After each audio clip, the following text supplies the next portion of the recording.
Entre 1941 e 1945, um único piloto soviético foi creditado com a destruição de 352 aviões alemães, mais do que qualquer outro na história. Os pilotos da Luftwaffe o chamavam de terror invisível. Seu nome era Ivan Kozedub. Ninguém no chão ouvia o motor antes do primeiro disparo. Não havia aviso, não havia duelo, não havia heroísmo cinematográfico, apenas o céu azul sendo cortado por um ponto quase invisível, e segundos depois, um caça alemão em chamas caindo em espiral. Para os pilotos da Luftwaffe, aquilo não tinha rosto, não tinha nome, só tinha uma sensação constante de ameaça. Eles começaram a chamar de terror invisível, porque muitas vezes morriam sem sequer saber que estavam sendo caçados. Na Guerra Aérea do Leste, onde o céu parecia grande demais para ser controlado, um único homem transformou o espaço aéreo soviético em território hostil. Ele não liderava esquadrões gigantescos, não fazia discursos, não aparecia em cartazes de propaganda com frequência. Ele simplesmente decolava, encontrava o inimigo e não errava. Ao final da guerra, seu número oficial ultrapassava qualquer lógica humana. 352 aviões inimigos abatidos. Nenhum outro piloto da história chegou perto disso em combate direto. Nem antes, nem depois. Mas entender como isso foi possível exige abandonar completamente a imagem romantizada da aviação de guerra. Não estamos falando de cavalheiros do ar, nem de batalhas justas. Estamos falando de um ambiente brutal, onde sobrevivência dependia de segundos, ângulo, silêncio e, acima de tudo, frieza absoluta. Porque, nos céus do fronte oriental, não havia espaço para hesitação. Quando a Alemanha lançou a Operação Barbarossa, em junho de 1941, a Luftwaffe acreditava que repetiria no leste o que já havia feito no oeste. Superioridade aérea rápida, destruição em massa da aviação inimiga ainda no solo e domínio quase total dos céus. Nos primeiros dias, essa confiança parecia justificada. Milhares de aviões soviéticos foram destruídos ainda em seus aeródromos. Pilotos mal treinados, aeronaves obsoletas, caos logístico. Para Berlim, o ar já estava ganho. O erro foi achar que o céu soviético obedecia às mesmas regras da Europa Ocidental. Enquanto a Luftwaffe avançava confiante, a Força Aérea Soviética começava um processo silencioso e desesperado de adaptação. Não havia tempo para formar ases no sentido clássico. O que existia era uma necessidade urgente de homens que aprendessem rápido, sobrevivessem mais rápido ainda, e transformassem o combate aéreo em algo funcional, não elegante. Foi nesse contexto que surgiu o piloto que mudaria completamente o equilíbrio psicológico da guerra aérea. Ele não começou como lenda. Não começou sequer como destaque. Filho de camponeses, acostumado ao frio, à fome e à disciplina dura, entrou para a aviação com uma mentalidade muito diferente dos pilotos alemães. Para ele, voar não era símbolo de status nem de prestígio. Era uma função, uma missão. Um trabalho onde errar significava morrer. Nos primeiros meses de combate, ele observou mais do que lutou. Observou padrões. Observou como os pilotos alemães atacavam sempre da mesma forma, confiantes na superioridade técnica de seus aviões. Observou como subiam em formação, como mergulhavam, como se reposicionavam depois do ataque. E, principalmente, observou o maior defeito deles, a certeza de que não havia ninguém à altura no outro lado. Essa certeza matou muitos. Enquanto os alemães buscavam o confronto direto, ele aprendeu a desaparecer. Voava baixo quando precisava, alto quando ninguém esperava. Usava o sol como arma, as nuvens como abrigo e o silêncio como vantagem. Não desperdiçava munição. Não perseguia alvos desnecessários. Escolhia, atacava, sumia, repetia, dia após dia. Com o tempo, os relatórios da Luftwaffe começaram a mudar de tom. Aviões estavam sendo abatidos em setores onde não havia grandes concentrações soviéticas conhecidas. Pilotos experientes simplesmente não retornavam. Nenhum pedido de socorro, nenhuma mensagem de contato visual com o inimigo. Apenas desapareciam. O comando alemão suspeitou de falhas mecânicas, depois de azar estatístico. Só mais tarde entenderam que havia um padrão. Um piloto soviético estava operando de forma quase cirúrgica, explorando exatamente os pontos cegos da doutrina alemã. Ele não lutava como um herói, lutava como um predador. Em pouco tempo, sua contagem começou a crescer em um ritmo que assustava até os próprios soviéticos. Não porque duvidassem de sua habilidade, mas porque aquele tipo de eficiência não combinava com o caos do fronte oriental. Cada nova vitória aérea não era comemorada com discursos. Era registrada, arquivada e seguida por outra missão. Se você está acompanhando até aqui, vale observar algo importante. A guerra aérea não é decidida apenas por tecnologia ou número de aviões. Ela é decidida por mentalidade. E poucos pilotos na história entenderam isso tão cedo quanto ele. Se em algum momento você já se perguntou se um único homem pode realmente alterar o equilíbrio de uma guerra inteira, talvez valha refletir sobre isso enquanto essa história avança. À medida que o conflito se aprofundava, a Luftwaffe começou a perceber que o céu oriental não era mais seguro. As escoltas ficaram mais tensas. Os pilotos olhavam mais para trás do que para frente. O medo não vinha de esquadrões soviéticos massivos, mas da possibilidade de estar sendo observado por alguém que já escolheu o momento exato do ataque. E esse medo, aos poucos, começou a fazer o trabalho que nem as bombas, nem os canhões conseguiam fazer sozinhos: quebrar a confiança. Enquanto isso, o piloto soviético continuava voando. Em dias claros, em dias nublados, no inverno que congelava motores e no verão que cegava com o sol refletido nas asas. Para ele, cada missão era igual: encontrar o inimigo antes que fosse encontrado, atacar antes que fosse atacado, voltar vivo. No chão, mecânicos começaram a reconhecer seu avião antes mesmo de ele pousar, não por idolatria, mas porque sabiam que, enquanto aquele caça estivesse no ar, as chances de sobrevivência de todos aumentavam um pouco. No ar, outros pilotos soviéticos passaram a tentar copiar seu estilo. Poucos conseguiam. A maioria não sobrevivia o suficiente para aprender. Aos alemães, restava adaptar-se ou morrer. Mas adaptar-se a um inimigo que você não vê, não ouve e não entende, é uma tarefa quase impossível. E esse era apenas o começo.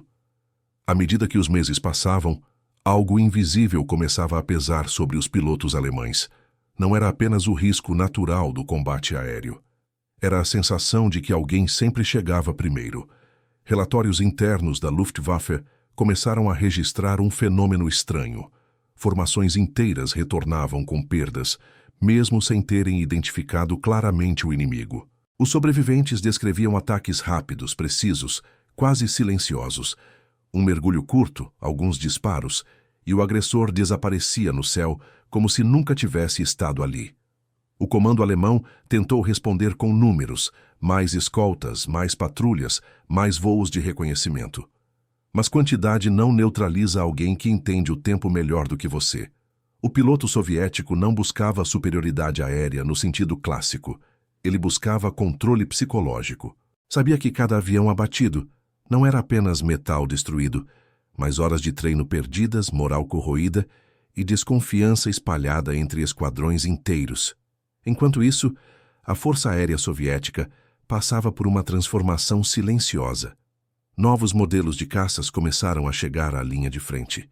Não eram necessariamente superiores em todos os aspectos técnicos, mas eram robustos, confiáveis e principalmente adaptados ao estilo de combate que aquele piloto havia ajudado a consolidar.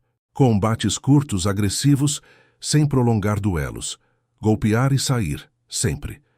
Ele próprio participou desse processo, não como engenheiro, mas como alguém que entendia o que realmente funcionava no ar. Ajustes simples, mudanças de armamento, pequenas alterações táticas. Nada disso vinha acompanhado de discursos ou vaidade. Cada decisão era guiada por uma única pergunta: isso aumenta a chance de voltar vivo? Sua contagem de vitórias crescia de forma quase desconcertante, 100 aviões abatidos. Depois 200, depois 300. Em qualquer outra força aérea, isso teria gerado uma máquina de propaganda imediata. No contexto soviético, o reconhecimento vinha, mas sempre acompanhado de uma expectativa silenciosa. Amanhã, ele voaria de novo, e poderia não voltar. O inverno no fronte oriental trouxe outro tipo de inimigo. O frio extremo transformava o céu em armadilha. Motores falhavam, armas congelavam, visibilidade despencava. Muitos pilotos simplesmente não conseguiam operar nessas condições. Ele conseguiu, porque para ele, o clima não era obstáculo, era ferramenta. Sabia que pilotos alemães evitavam voos longos em condições extremas. Sabia que relaxavam a vigilância e atacava exatamente nesses momentos. A cada nova missão, sua reputação crescia entre os soviéticos e se tornava um peso psicológico entre os alemães. Havia pilotos experientes da Luftwaffe que pediam transferência para outros setores depois de perderem colegas em emboscadas aéreas inexplicáveis. Não era covardia, era sobrevivência racional. Enfrentar um inimigo invisível que não joga pelas mesmas regras desgasta qualquer um. Se você observa com atenção, percebe que essa história não é apenas sobre habilidade individual. É sobre adaptação, sobre entender que guerra não recompensa bravura isolada, mas leitura fria do ambiente. Talvez seja por isso que esse piloto nunca tentou parecer um herói. Ele não precisava. Seus números falavam por si, e seus inimigos sabiam disso melhor do que ninguém. Em determinado ponto da guerra, o alto comando alemão passou a emitir alertas específicos para certas áreas do fronte. Recomendações de altitude, formações mais fechadas, vigilância redobrada. Nenhuma delas mencionava um nome, mas todos sabiam o motivo. O terror invisível não precisava ser anunciado. Ele já estava no ar. É interessante notar como, mesmo diante disso, a Luftwaffe manteve uma ilusão perigosa. A de que aquele piloto era uma exceção isolada. Um acaso estatístico. Algo que se resolveria com o tempo. Essa leitura equivocada custou caro, porque ele não era um acidente. Era o produto lógico de uma guerra que havia deixado de ser elegante e se tornado brutalmente eficiente. Enquanto os alemães tentavam reagir, ele continuava acumulando vitórias sem alterar seu comportamento. Não caçava fama, não buscava recordes, apenas voava, voltava e voava de novo. Se em algum momento você sentiu vontade de entender melhor como um único indivíduo consegue manter esse nível de desempenho sob pressão constante, talvez valha a continuar acompanhando essa história até o fim. Porque quanto mais alto sua contagem subia, mais perto ele chegava do limite absoluto. Não apenas do inimigo, mas do próprio corpo, da mente, da exaustão acumulada por anos de combate contínuo. E nenhum piloto, por mais eficiente que seja, escapa ileso disso. A guerra ainda estava longe de acabar, e os céus soviéticos continuavam cheios de alvos, perigos e decisões tomadas em frações de segundo. O terror invisível seguia voando, mas cada missão trazia consigo uma pergunta silenciosa. Até quando isso seria possível? E essa pergunta começava a ecoar não só entre os alemães, mas também entre aqueles que dependiam dele do lado soviético. Com o avanço da guerra, o céu deixou de ser apenas um espaço de confronto e passou a ser um território de desgaste contínuo. Cada voo exigia mais do que reflexos rápidos ou boa mira. Exigia memória. Memória de padrões inimigos, de erros cometidos, de segundos mal calculados que custaram a vida de outros pilotos.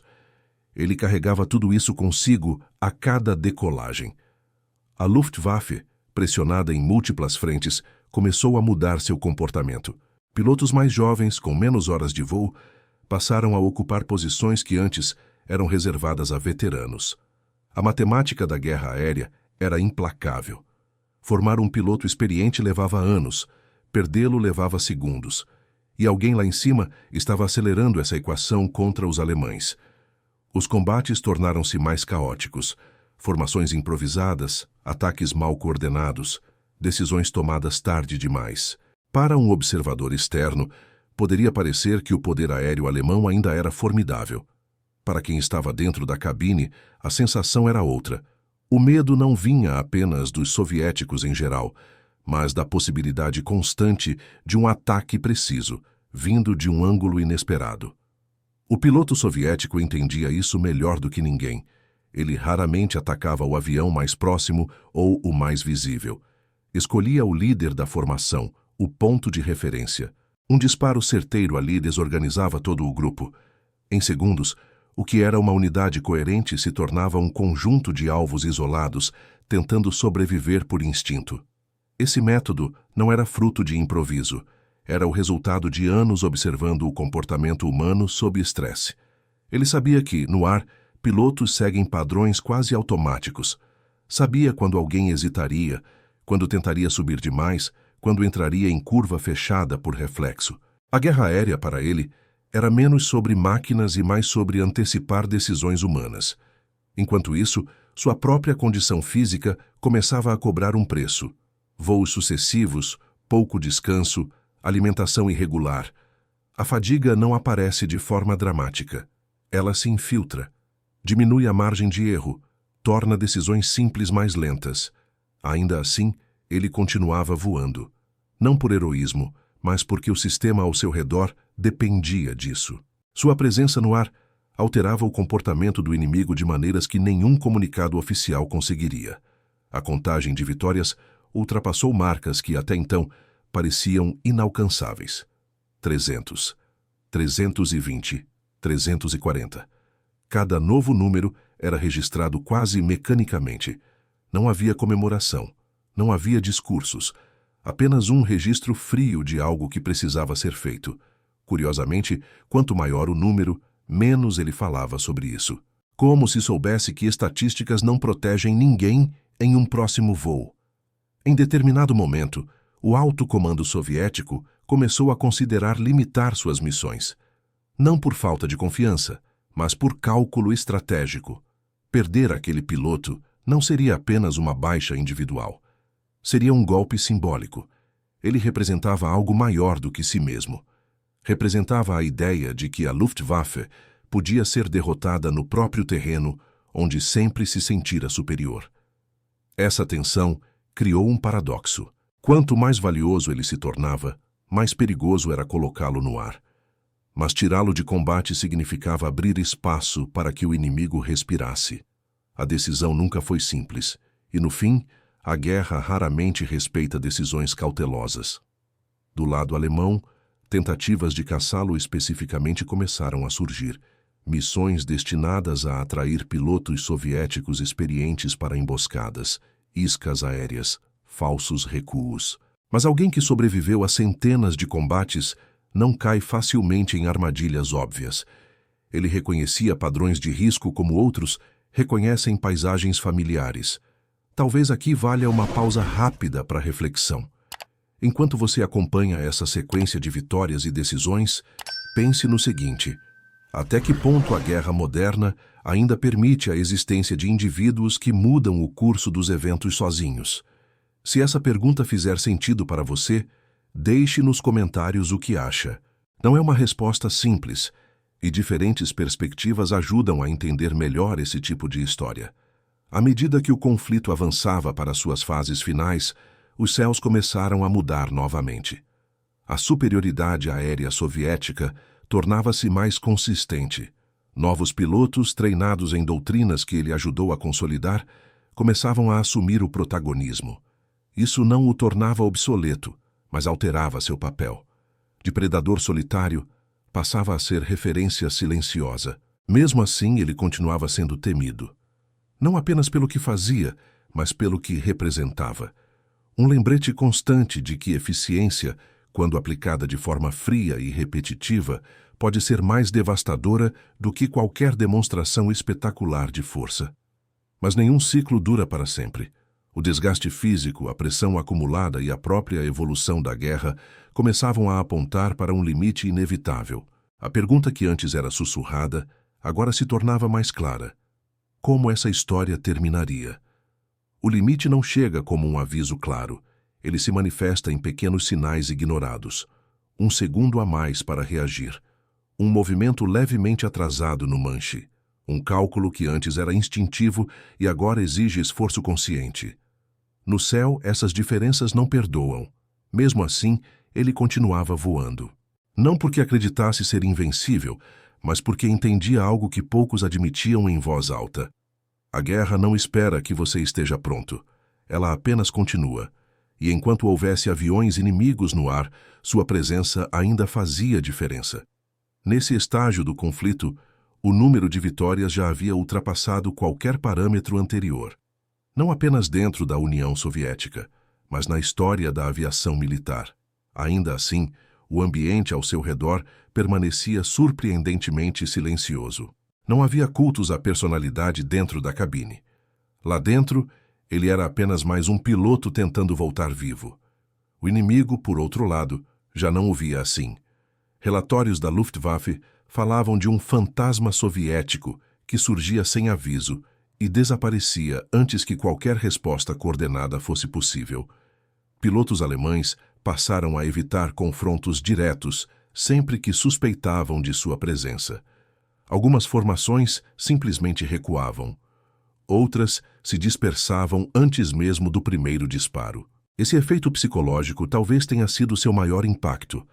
Mais do que aviões derrubados, ele corroía a confiança. E sem confiança, nenhuma força aérea funciona de forma eficiente. O medo altera decisões. O medo quebra formações. O medo mata. Mas o custo pessoal continuava crescendo. Cada pouso era seguido por um silêncio prolongado. Não havia celebração, apenas exaustão. O corpo acumulava tensões que não se dissipavam mais com algumas horas de descanso. O sono era fragmentado. O céu, mesmo quando não estava lá, continuava presente. Houve momentos em que superiores sugeriram afastamento temporário, funções de treinamento, consultoria tática, papéis que preservariam sua experiência sem colocá-lo em risco direto. Ele recusou. Não por orgulho, mas por coerência interna. Treinar alguém para fazer o que você ainda pode fazer não parecia lógico. No entanto, a guerra começou a se mover mais rápido do que indivíduos. Novas frentes se abriam, novas prioridades surgiam. O ritmo operacional aumentava. E mesmo os melhores acabam sendo empurrados para limites que não controlam. Foi em uma dessas missões aparentemente rotineiras que tudo mudou. O tipo de voo que, meses antes, teria sido apenas mais um número na sequência. Condições meteorológicas medianas. Contato esperado com o inimigo. Nada fora do padrão. Mas padrões são apenas previsões baseadas no passado. E o passado não garante nada no ar. O ataque veio rápido, não de onde se esperava. Um erro mínimo de posicionamento. Um segundo de atraso. Não houve explosão dramática, nem combate prolongado. Apenas o impacto seco da realidade impondo seu fim à equação. Ele conseguiu pousar. Ferido, mas vivo. O silêncio que se seguiu foi diferente de todos os outros. Não era apenas o fim de um voo. Era o fim de uma sequência impossível de repetir. O corpo finalmente havia imposto sua decisão. A guerra aérea continuaria, mas sem ele, no comando direto. Aqui existe um detalhe importante, que costuma ser ignorado. Sobreviver não significa vencer. Significa apenas continuar existindo, depois que a lógica da guerra tentou eliminá-lo. Para muitos, esse seria o momento de glória final. Para ele, foi apenas uma transição forçada. A contagem final de vitórias se aproximava de um número que desafia a credibilidade. Não porque fosse inflado, mas porque revela o quanto a guerra pode concentrar destruição nas mãos de um único indivíduo quando o contexto permite. Não houve tentativa de transformar isso em espetáculo. Os registros foram arquivados, os relatórios fechados. Talvez este seja um bom momento para você pensar em algo simples, mas desconfortável. Se você estivesse no lugar dele, teria continuado voando até o limite físico absoluto? Ou teria parado antes, preservando a própria vida? Se essa dúvida te atravessou, vale deixar um comentário. Histórias assim não têm respostas fáceis. Nos bastidores, a guerra se aproximava do fim. O domínio aéreo soviético já era evidente. O papel de um único piloto, por mais extraordinário que fosse, começava a perder relevância estratégica. A máquina havia aprendido. Outros agora aplicavam o que antes só ele fazia. Mas nenhuma máquina aprende sem alguém pagar o preço inicial. Quando a guerra termina, não há um momento claro em que o céu deixa de ser um campo de batalha. Para quem passou anos vivendo entre motores, altitude e segundos decisivos, o silêncio não é alívio imediato. É estranhamento. O fim dos combates não encerra automaticamente o estado mental criado por eles. Ele deixou de voar em combate, mas não deixou o ar. Durante muito tempo, o som distante de aeronaves ainda provocava reações automáticas. O corpo se movia antes da mente. Olhos buscavam posições que já não faziam sentido. A guerra tinha terminado no papel, mas ainda operava dentro dele. O que restava era um nome associado a números que ninguém conseguia repetir. Um recorde que não foi criado como objetivo, mas como consequência. Não houve uma cerimônia grandiosa que marcasse o fim dessa trajetória. Nenhum discurso capaz de traduzir o que realmente significava derrubar centenas de aviões e sobreviver para contar. A União Soviética reconheceu seus feitos, mas o fez dentro da lógica fria do Estado. Registros, medalhas, arquivos. O mito começou depois. Sempre começa depois. Histórias simplificadas passaram a circular, algumas exageradas, outras distorcidas. Muitas ignoravam o fator mais importante. Ele não venceu porque era um herói inalcançável. Venceu porque operou dentro de um sistema que, por um período específico, alinhou treinamento, oportunidade, contexto e sobrevivência. Quando qualquer um desses fatores muda, o resultado muda junto. Essa é a parte que raramente aparece nos resumos rápidos. Não existe repetição exata na guerra. Não existe fórmula universal. O que funcionou uma vez, não funciona sempre. O piloto que derrubou 352 aviões nazistas não surgiu porque alguém planejou isso. Surgiu porque o conflito criou uma brecha e ele teve capacidade de ocupá-la por mais tempo do que qualquer outro. Após o fim do conflito, vieram os anos difíceis de adaptação. A vida em solo exige habilidades diferentes. Decisões não são mais tomadas em frações de segundo. O erro não é mais imediatamente fatal. Para muitos veteranos, isso parece mais difícil do que o combate em si. Ele viveu o suficiente para ver sua história ser reinterpretada várias vezes. Em alguns momentos, transformada em propaganda. Em outros, reduzida à curiosidade estatística. Poucas versões conseguiram captar a essência real. A combinação de competência extrema com um contexto brutal que não oferecia alternativas. Não há romantização possível aqui. Cada vitória aérea significou outra tripulação que não voltou. Cada número registrado representa uma perda do outro lado. A guerra aérea vista de longe parece limpa. Vista de perto, é apenas morte em alta velocidade. Talvez por isso ele nunca tenha se esforçado para alimentar o próprio mito. Não escreveu memórias grandiosas. Não buscou protagonismo público constante. Quem vive tempo demais no limite entende que certas experiências não se transformam bem em narrativa inspiradora. O legado que ficou não é o número em si, mas o que ele revela sobre guerras modernas. Elas não são vencidas apenas por tecnologia ou quantidade.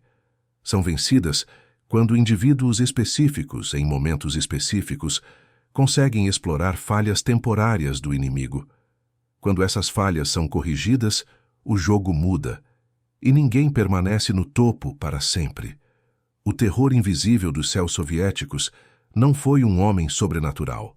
Foi o produto extremo de uma guerra que exigia resultados imediatos e consumia pessoas sem hesitação. Ele sobreviveu onde quase todos caíram. Isso não o torna invulnerável. Apenas raro.